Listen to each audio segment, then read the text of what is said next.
Welcome back to the Extra Rep podcast. I'm Josh. I'm Liam. Today we're going to be going beyond the calorie deficit. So, as we all know, you've heard it 1,000 times, you need a calorie deficit to lose fat. But we're going to talk about effective fat loss whilst preserving muscle mass. So, really getting into your body composition. So, we're going to be going into some misconceptions about fat loss. We're going to be talking about how to balance your actual deficit with your energy levels and things like that. We're obviously going to talk about the role of strength training as well. And we'll talk about recovery hormones a little bit. Liam's going to take a bigger section of the podcast there. We're going to talk about steps and why they're so important, why your activity levels are important. And then we're going to give you guys some quick wins at the end. So some quick strategies that you guys can apply to get the most out of it. So I guess, Liam, the first thing we want to talk about is more so misconceptions of fat loss. You know, what fat loss actually is and why, I guess, just eat less isn't the whole story.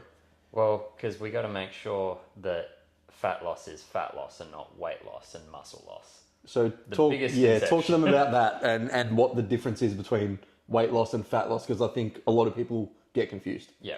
So your weight fluctuates every single day. The time of the day, end of the night, whatever you eat, how much sodium you take, water retention, hormone fluctuation, you know, the type of food, like an inflammation response in the body, stress from work, whatever it may be. Like, everything determines your weight at that point in time. And when you're actually weighing yourself either daily, it needs to be at the same time every single day, and preferably fasted in the morning, because there's no other variables throughout the day that are going to mess with that. And we need to make sure, either through nutrition, visual photos, measurements, that it's coming off the right places that we want. So majority of people will want it coming off, say, like the neck, the stomach, the face, but face you can't really measure, but visually you will see it. I think one thing to mention there is you can't actually, this will sort of go into the first misconception and myth, is that you can't actually spot reduce, you know, body fat really. It's obviously, in terms of training, you know, you can probably manipulate things to potentially get some more volume through there, which might build you some more muscle and drop you some more body fat around that area. But you'll find, especially for, I know, like women, like around their hips, and blokes probably around the stomach area, they seem to be the two, I guess, key problem areas. Or love handles. Yeah, love handles, exactly love handles right. The biggest one. And then that sort of leads into a point where, you know, people might lose a bit of fat, but then it's not coming off the areas they want, and that's when they sort of go, oh, it's not working, they give up, you know? But then in my role, when I look a little bit deeper, I actually look at a lot of inflammation responses and cortisol responses to water retention. So people could be losing a shit ton of weight, but they have like what's called a moon face. And they're like, I'm not losing any water on my face. It's like, okay, you might be chronically inflamed. You might have something else going on there. Mm-hmm. The biggest one I see with water retention in the face is high cortisol or insulin resistance. So they're borderline almost diabetic. Yeah, interesting. Yeah. So in terms of, I guess, like, let's talk about a few different dietary approaches and why, you know, they're not going to be the be all end all. Obviously, when we talk about principles and methods. So when we talk about, you know, fat loss going beyond the calorie deficit, the principle we know is the calorie deficit, but the method in which we use to get there, they're your sort of fad diets that everyone talks about, you know, and again, some work, some don't, but they all will work because of the principle. Let's throw one out straight away, and I see this more than maybe you see it, but the quality of your food matters. Yeah. Like nutrient absorption and like your digestive health, not that we're going to make it a podcast about that, but I've had literally clients eating 1,500 calories a day and not the best source of stuff, and they're wondering why they can't lose weight, or their body composition is not changing, or their sleep goes to shit, or just a whole bunch of things. It's like 1,500 calories of like meat, veg, honey, you know, coffee, all the other good stuff, compared to like 1,500 calories of like, oh, I just fasted all day and had one meal, and it was a 1,500 calorie just Taco Bell meal. Yeah. And I think that goes back to, you know, even, you know, going into keto, fasting, you know, all those sort of different types of, you know, diets you can do. They're all probably going to have their pros and cons. And there's a method that we sort of both like doing in terms of obviously tracking calories, but doing it a certain way, which we'll talk about in a second. But you'll find, like I said, there's going to be pros and cons to these sort of things. And if you don't understand the pros and cons, it's going to make it really hard to, you know, when a con happens, you think, oh, but that's okay, because you try and just outweigh it with the pros. And that's where you get that, I guess, that confirmation bias. Yeah. It's like, say, someone, you know, going to like an F45 and like smacking themselves 6 days a week and then being like, oh, but I lost weight. and then all of a sudden it stops because they're, probably chronically inflamed, they're under recovered, they're smashing themselves with like 6, 7, 10 hit sessions a week, and then wondering why they've stopped. But they think like, if I go away from that, like, no, that's what got me initial fat loss in the first place. So maybe talk to us a bit more about that, because I'm sure you've had clients in that position and how you've sort of fixed that or reframe their mindset around that. Well, usually I go back to the quality of the food, but really I frame it as a lifestyle. And I cannot stress that enough. Like any health and fitness change, like, even the term diet, it's like the second you go on a diet, that means at some point you're going to be off the diet. Yeah. Like you're not going to diet for the rest of your life. So as cliche as it is, and it's probably the answer people don't want to hear, it's like you are changing your lifestyle. You're making lifestyle habit changes better for you. And the longer you stick to it, the easier it gets. It's like you make a change. Let's say, intermittent fasting because you're on a certain roster and you can't really eat in the morning, or you like to skip dinner, or whatever it may be. It's like, it might not work for some people. It could be amazing for that person's roster. Like I had heaps of like miners and stuff in Perth and Queensland on FIFO and stuff. And they're just like, I just don't want to sit and eat the shit in the cafe that they had. They're like, I'll just have a black coffee and keep going and have my own meals. And it really worked well for them. Yeah, it makes it simple, doesn't it? Yeah. And I think that leads us into, how to actually balance your calorie deficit, because obviously depending on the person, if you have a person who's 150 kilos and a person who's 80 kilos, both wanting to lose fat, there's obviously going to be a massive difference there between, what deficit you'd put them in. So, well, activity level comes into play as well. Like what you do throughout the day in terms of, do you work a sedentary job? Are you sitting down? Are you working a very active job? Are you a builder? Like, even a school teacher will do yard duty and just walk for an hour. Like they get heaps of steps in. And then they're standing up in class teaching all day. It's like people don't realize there's little things that really do impact fat loss overall. Yeah, I think that's underutilized as well. And we'll talk a little bit more about steps later. But just going back to that deficit, I think in terms of, these are really general rules, but let's say someone wants to lose a kilo a week. We know roughly 1 kilo of fat is about 7,700 calories. So probably let's say between 7,500 and 8,000, because there's going to be bodily hormonal processes, etc. Exactly, depending on a lot of things, depending on, you're going deeper into blood work and things like that. But as a general rule... well, even women. Yeah, like, much different as well. You've probably noticed this through your coaching, but I've certainly noticed it through mine. Coming up to their period for that 1 week, it's like I put them in a deficit for like 3 weeks. Coming up to that menstrual cycle, we actually start to add things in like dark chocolate and stuff like that will... yes, it has a histamine response in the body when all the hormones are going on, but when they have those like intense cravings, it relieves that. You give them like an extra 200 calories a day coming from chocolate, or some girls even drink wine, but still that can still keep them on track for the rest of the 3 weeks and not do any damage. Yeah, I think that's a good podcast topic in itself. We'll definitely dive into sort of, that menstrual cycle and women's health in one of them for sure. Yeah. But even back to that deficit, it's that sort of same thing of you just want to pick how aggressive you want to be. And again, this client's starting point is going to be very different. So like I said, someone who's 150 kilos and really metabolically unhealthy, for me personally, I just want to get the fat off them as quick as possible, like in that first initial stage, because any fat loss is probably going to be more beneficial than, not saying you can't optimize obviously the food they're eating and things like that. But if it's 100%. The choice between them having one cheat day a week and still losing a kilo, I'll take that every day of the week over, someone who's obviously 80 kilos looking to lose 5 kilos, for example. Big difference between, we obviously probably going to have the deficit more sustainable. So let's say someone, again, the time frames are probably going to be much different. If you're 150 kilos, you can probably lose 2 to 3 kilos a week comfortably and feel pretty good about it. I actually have, and shout out to you, Raymond, if you're going to be watching this. I have a client now, Raymond, who was over 150 kilos when he started with me. He works 90 hours a week truck driving in Port Macquarie, and he is getting it done. He still shows up to the gym. He's getting fuck all sleep, like 3 hours, and we're tracking his sleep. He's getting 0 REM, all that stuff. Yeah, right. But he's still getting it done. He's still tracking his calories, and he's under 140 now. This is in about 8 weeks. Yeah, lovely. So yes, he could have had it faster if, other lifestyle things were in proportion there, but he's still making it work. Yeah. And that's important. Yeah, I think that is an important thing. People don't realise Yeah, things that are never going to be optimal. That's the thing Never. where people go like, Never. oh, I'll just wait till school finishes and then Yeah. I'll lose the weight. I'll wait till Yeah. I have another kid or this happens Yeah. or I go on holiday. There's never going to be an optimal time. And if you don't start with your health now, especially depending on obviously where you're at, but you can always improve it no matter. This is something I hammer home to my clients. It's like us humans as mental beings, we have a superpower of like, we can just make the decision to be like, okay, cool, I'm done with the alcohol. I'm done with this shit person. I'm done with this job, done with whatever, done with this diet or done with feeling like crap. And I can just make the change now. Yeah. And they can just do little things to start. But as long as they start and build momentum, that's all that matters. I mean, if you've got a coach, it's a lot easier because they do a lot of the work for you.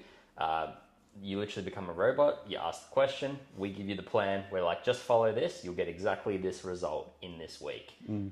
Never behold, they do it. Holy shit, I feel a lot better. All X, Y, and Z's down. I lost this amount of fat. And also it just builds that realization.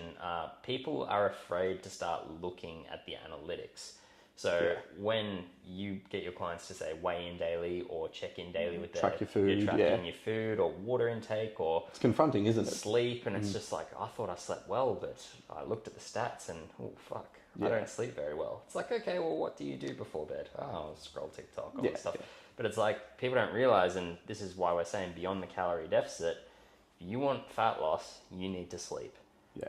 Like, I think that leads us into, you know, stress, recovery and hormones, those sort of things. Sleep and stress are going to be, you know, your two main things. Well, being in a deficit is stress enough. Like the body loves homeostasis. Like the body, the mind's like, it does not want you to change. Yeah. Even if you're suffering and unhealthy, it doesn't want you to change. It likes being always at a set point. So the second you do things to change that, it'll resist, fight back, whether it be hormones, energy crashes, cravings, whatever it may be.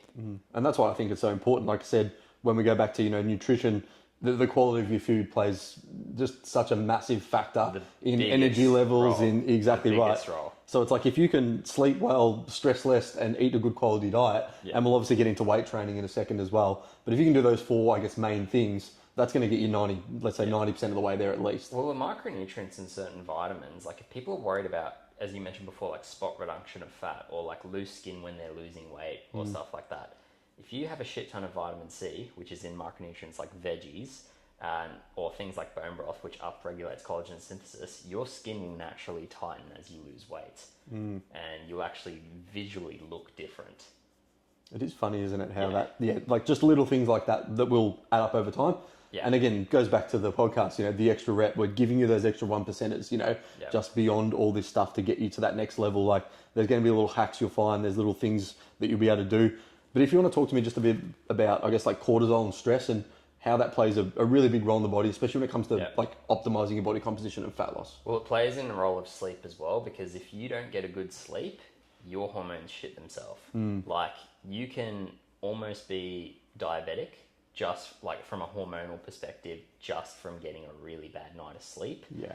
Then stress is obviously elevated because naturally in the morning our cortisol levels spike. But if you didn't get a good night's sleep and you didn't also get that deep restorative sleep to refresh your brain from all the stresses of the day before, then that spikes. Then there's these two specific hormones. They're called ghrelin and leptin. One's your hunger hormone, one's your satiation hormone. So if you get a shit night's sleep, ghrelin goes up, your hunger and your cravings, and leptin goes down. So whatever you have will be less satiating, you'll be less satisfied. This is why people, when they're hungover, they get cravings for really shit food.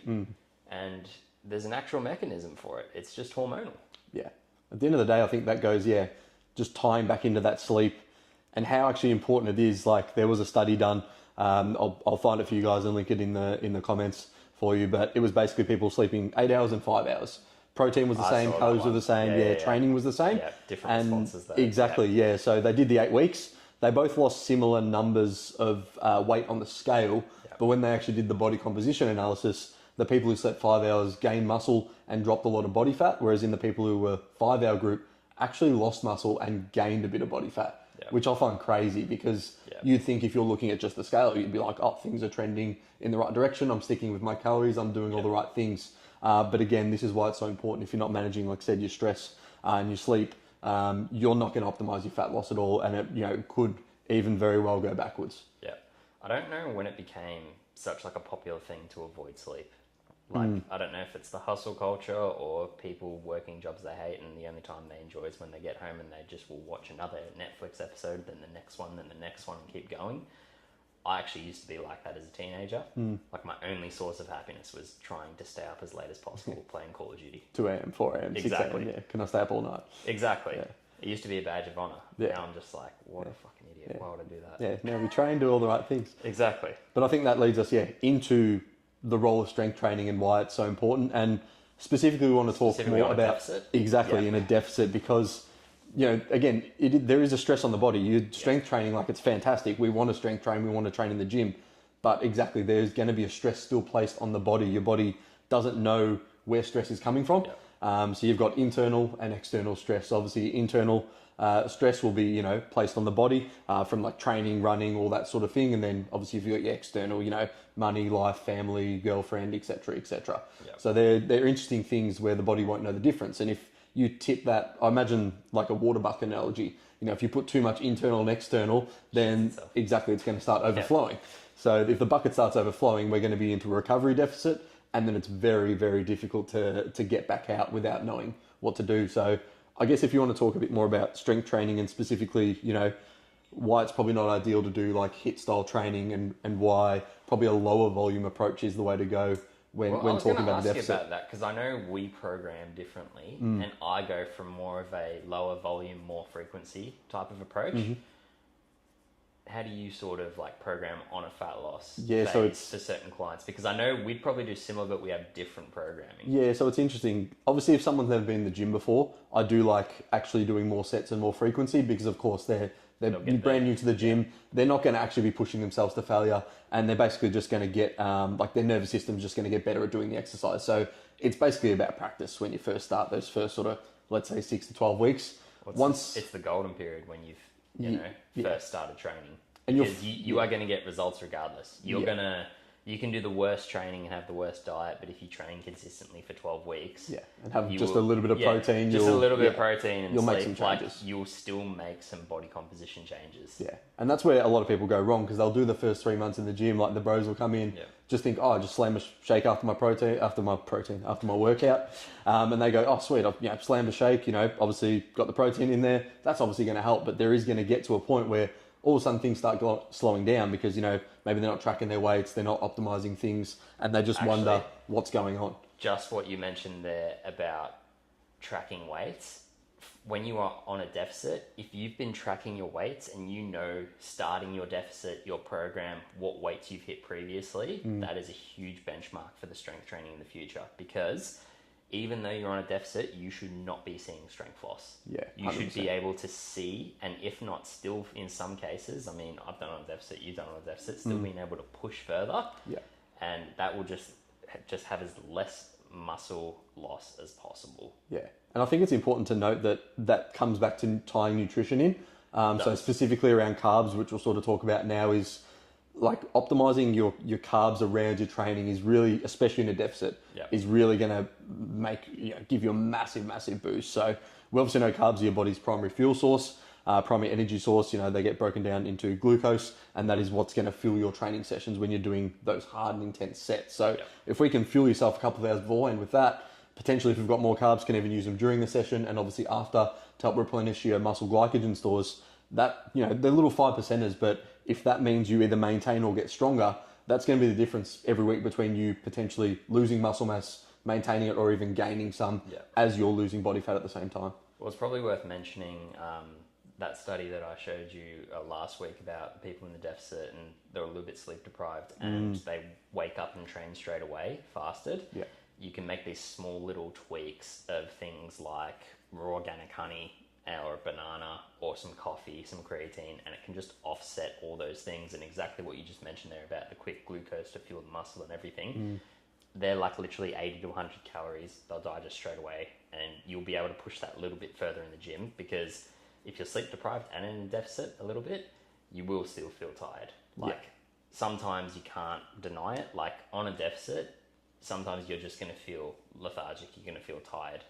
And what you mentioned there about carbs, because it is our natural primary fuel source, a lot of the guys that I deal with if they do have autoimmune conditions, carbs isn't their best friend, even though we know it's so good around a training response. So if we can just keep carbs to like before and after training, like in just real simple carbs, it could be just rice, it could be blueberries, just something that's low GI and just not going to spike things like crazy. Easily digestible easy as well. Digestible. I mean, look, some rices probably aren't low GI. Some of them probably higher on the glycemic index. But you know, if you do have like say honey on those things, it actually lowers the glycemic index when you consume it. It's been shown to improve in diabetics and assisting the liver in breaking down glucose. So having said that, if you can keep your carbs around training, even though, because a lot of people notice like, oh, I eat carbs and I just feel tired. Like and it's like, well, yeah, you ate a sandwich and you're sitting at the office for the next 6 hours. It's like, yeah, you're not moving around. Yeah.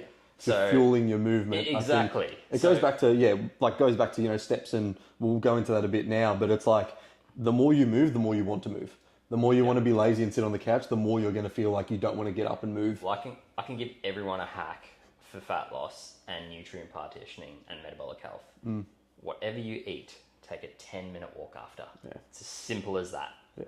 Makes such a big difference. Anytime you eat some form of food, and you know, that doesn't include snacking, because you shouldn't snack. I can get onto that in a different rant.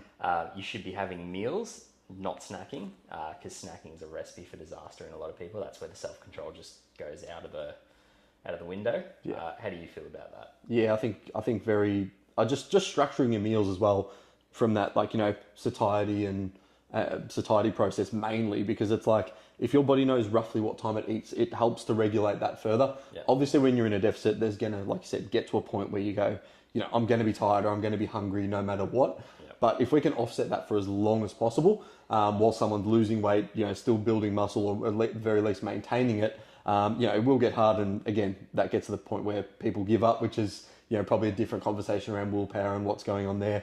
But yeah, it goes back to just, if you can fuel yourself, you can do all the right things, and you can make sure that you can maintain that sort of balance between hunger, satiety, which obviously goes back to sleep, which goes back to stress, which we'll now sort of talk a bit more in sort of weight training. Yep. So with weight training, like, what would you prescribe? Like, let's just say the average bloke wants to lose a bit of fat. Like, how often should he come in and train in the gym? What should he be focusing on? What should he be doing?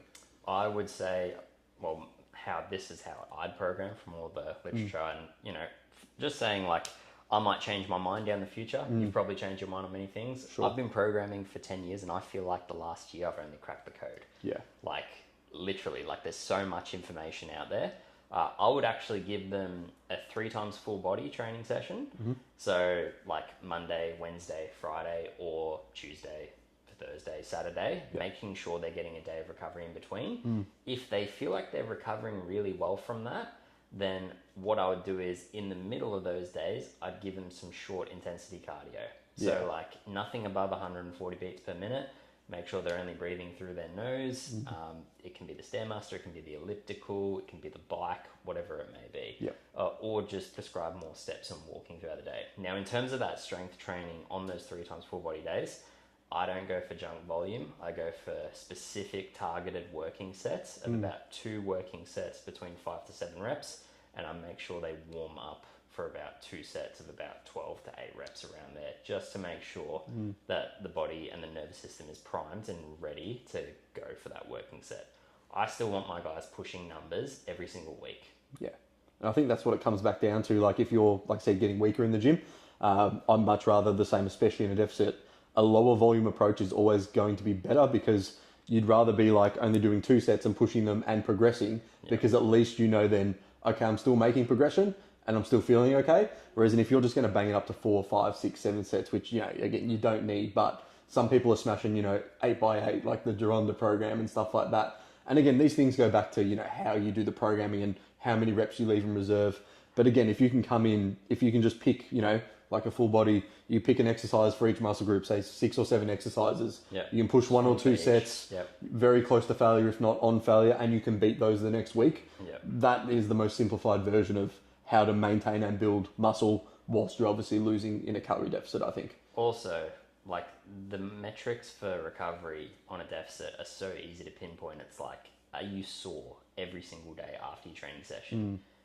Do you feel like you can go into the next session recovered? It's like, you can or you can't. You'll know if you're sore or you're not, or if you're far too tired. So they're just easy metrics to track on that sense. Then it's like, okay, is it the training too much volume? Is it the nutrition? Is it the sleep?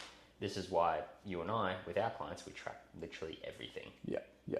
Although I'm speaking for myself. I don't know how much you no. I think that comes back to the client as well, which is quite interesting. Like for example, if someone comes in, they don't know what they're doing. I'm not going to be like, get your HRV and, I want you to document every single little thing. I want the big rocks, okay, what are you doing with your nutrition?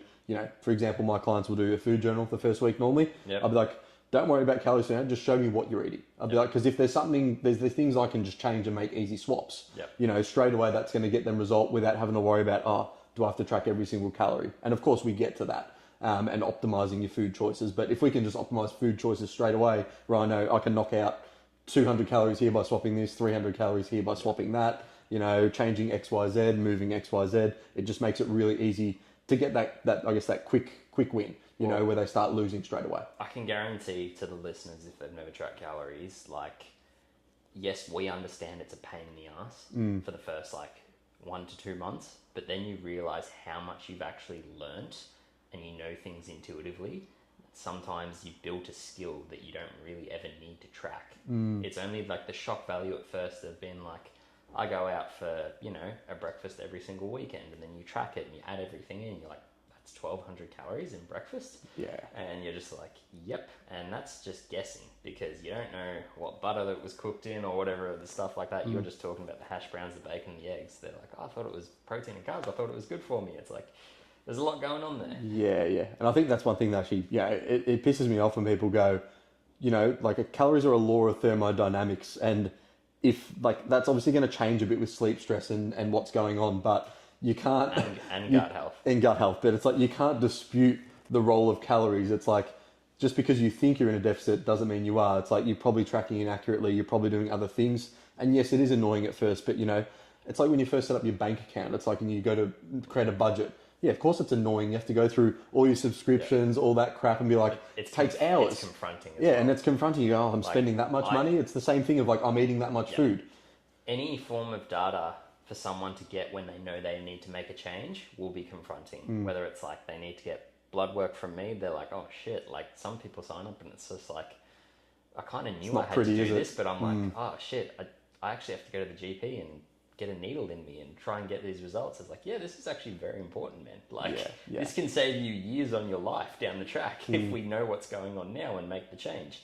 But it's the same thing with the calories. If you thought you were doing everything perfectly, but you're stepping on the scale every morning and you're not seeing a change, but turns out you didn't realize that the latte was 300 calories when you could have just had a long black, which is 0 calories, or you could have just swapped this drink from a Coke to a Diet Coke, and it's you go from 200 calories or 40 grams of sugar to 0 calories. Yeah.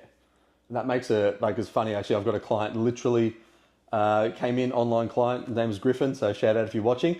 He was tracking, doing everything correctly, and I was like, let's look a bit deeper here.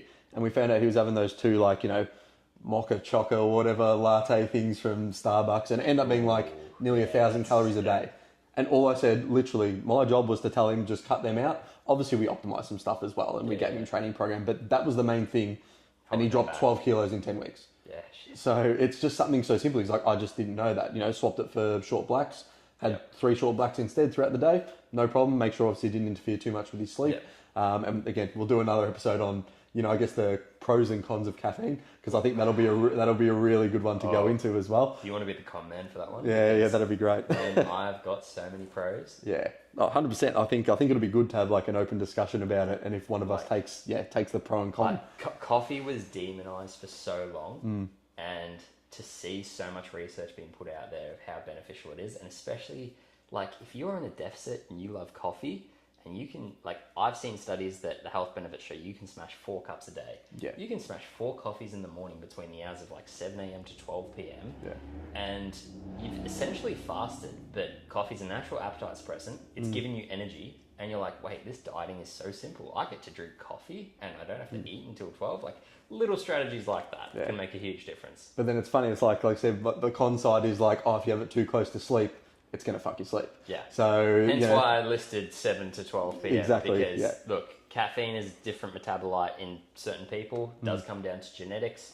You know, there are the old wogs out there with these amazing receptors that can drink 4 espressos after their dinner and go to bed at 11 and sleep like a baby. Yeah, it's crazy. And then there's some people that touch it at like 11 a.m. and they're still wide when they wide go to bed. awake. Like, Yeah, you know, everyone's different. Yeah, and that's what's, again, I think that's what it comes back to, is that obviously we're trying to optimize a calorie deficit, but that's going to be different for every single person who's listening. Yeah. You know, there's going to be, you know, different blood works, going to be different strategies, you're going to have different jobs. So I guess tying this all together, like what are some easy strategies? I guess they're going to be a bit more general. Yeah. What are some general strategies we can give to people who are looking at the moment to like get in the calorie deficit, but obviously optimize their body composition at the same time? Yeah. Well, I hate to always go back to this, but it's literally just make sure it tailors you and your lifestyle. They need to know that first and foremost, because it's so easy with this social media day and age to look at what everyone's doing and be like, I'm going to try that, I'm going to try that, I'm going to try that. But it's like, break down your lifestyle, your times, like your commitments, what you have to do during a day, when you can get your training and all that stuff. Get that done first. And I would say hire a coach because they take care of everything for you. But a lot of people, you know, don't want to go down that route. So if they're just taking it from themselves, I'll be like, okay, get 2 weeks worth of data first. So get 2 weeks of, say, a food journal, your daily weight, and then see the pattern and the correlation of what's going on. Yeah. Once they get that, they know if, okay, so I ate however many calories this day, and I actually ate that Monday to Friday, and I use that as an example because humans usually Monday to Friday are just so easy at just keeping the routine, and then the weekends it goes out of track. Yeah. They will see if things change on the weekend and if it affects throughout the next week. Yeah. So as long as we get that data, then you can make the changes. But I would start saying, honestly, just pay attention to everything. I go from more intuitive approach, like notice how much water you're drinking throughout the day. It's a big, hydration is a big one, especially when it comes to hunger on a fat loss phase. A lot of people mindlessly eat. You've probably seen this. Like they associate eating with either boredom or a habit. It's like, okay, well, you know, This time, I'm I sitting in front of the TV. I always get the chips out because my favorite TV show is on, and I've finished work and it's been a hard day and it's 7 o'clock. Yeah. And they've eaten a whole bag of air. I mean chips, but that's just the joke. It's a bag of air. I'm not a fan of chips, if you can't tell. I love chips. I think Salt and vinegar crinkle cut. It's just the best. It's a pointless calorie to eat. There's so many better options. But having said that, they just need to make sure that. Fuck, I lost my train of thought. That's right. I can sort of just chime in Bring with me back. Because I went on the tangent there. pretty much optimizing your fat loss. So what are some strategies they can use? So obviously after they've got the first 2 weeks of data, what can they do there? No, back to the mindless eating. Be intuitive with how the foods you eat make you feel. Because that will determine how easy the diet will be to stick to. If you're eating things that make you feel like shit or make you hungrier after or make you tired and lethargic, you know you probably may need to remove it. But honestly, I would say make sure you get a good night's sleep. That's probably number one for me, because that'll, like, for any diet to succeed, you need adherence. And if you can just get enough rest where your brain's performing the next day, your willpower's a lot stronger, you're fully rested, sleep always becomes king for me.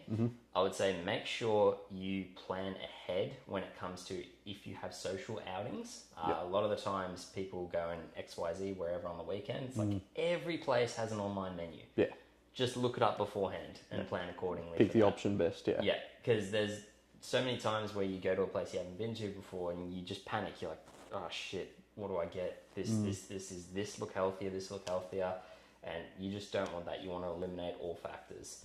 Make sure you're still training in the gym, making sure you're moving throughout the day. And that's just general movement throughout the day. Like, you don't have to track your steps, even though it's a metric that helps. It's like, you just want to make sure that you're moving. Like, we are not designed to sit down all day. Yeah. We really aren't. I don't know why a lot of people in modern society do. It's like, we're designed to be moving a lot.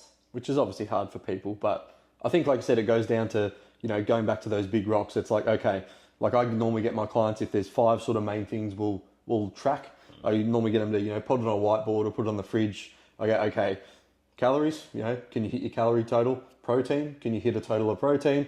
Sleep, can you hit 8 hours of sleep, or, you know, between 7 and 9 hours? Steps, can you hit steps? And then training, can you train at least 3 times a week? Weights, If you can do any other sort of cardio, like you said, raising that heart rate a little bit once, twice a week, cardiovascularly, we'll obviously do a separate podcast on that as well. As long as they recover from it. Exactly right. And like I said, when it goes into that HIIT stuff, recovery and sustainability. Yeah. Like, as I said before, adherence is key. The second you start to burn the candle on both ends, the closer your body has to being like, I'm out, I'm done. Yeah, and I think that's a good final thought, is that people always want more. They want to go, okay, I'm on a deficit, but I want to lose more. So I'm like, I'm going to add another weight training session. I'm going to add this. I'm going to boost another 10,000 steps. I'm going to do X, Y, Z, which will work for a certain period of time. But I think there needs to be a strategic plan in place. Like I said, we have a coach to be like, okay, we've had a plateau. Now it's time to, decrease calories or increase steps or really focus on your sleep. I think that's why it's so important to have a coach, because if you have a coach that's knowledgeable, you can go through a fat loss sprint and then we can get you out of it with no damage. Well, not no damage. I would say I could do no damage with some people, but like as less damage as possible, and then bring you back up into a point where your metabolism is actually eating a lot more calories and you're a lot healthier. But if you do it by yourself, there's just so many guessing factors and just, once again, adherence. Like, people just go through like a whole day of just really on point, and they get to Saturday and they just binge and destroy themselves. Yeah. No routine. No different routine. day. Yeah. But like it could be so many other things. Like everything else comes into play in fat loss. Like even mental health. It's like if someone's stuck to their diet but they're super miserable in their job Monday to Friday, and then the weekend's the only form of pleasure that they get, and that pleasure is ordering a pizza by themselves. It's very easy to spiral into that. It's so easy to spiral. Yeah, for sure. And I think like a final dig, I can't help myself. Like some coaches, like I just want to give people a bit of a warning, because it's very easy for every fat loss coach under the sun online to be like, come here, we'll give you a program, we'll do this, we'll do that. They're probably going to pop you on 1,200 calories. They're not going to, even suss your blood work or, how are you going in the gym or anything like that. You'll probably get a generic program, a 1,200 calorie diet. Yeah. And if you don't work or you have any questions, it's, you just didn't want it hard enough. You needed to work harder. So you need to work hard. Of course, you're going to be hungry at times, but you need to work smart. And I think that's the key takeaway that they need to take away from this as well. The easiest thing I could just rebuttal with that for the client's feedback or the person who's got a coach, if you feel like a number, get rid of your coach. Yeah. That's the biggest thing. If you don't feel like the coach generally has your best interest at heart, or just wants money, or just you feel like it's a hassle to get hold of him, sack him. Yeah, you should be able to respond within 24 hours. If you can't respond to someone in 24 hours, I think there's issues. Yeah. But I think that covers it. Again, thanks so much, guys, for listening out. Again, we've gone through beyond the calorie deficit. There should be plenty of value in there to get the most out of obviously optimizing your body composition. Make sure to like, subscribe, and share. And if you have any questions for myself and Liam, all our links are going to be below. We're going to talk about a lot more coming into the future podcasts, a lot more guests, a lot more features. So looking forward to you guys keep listening, and we will see you in the next episode. Thanks, guys.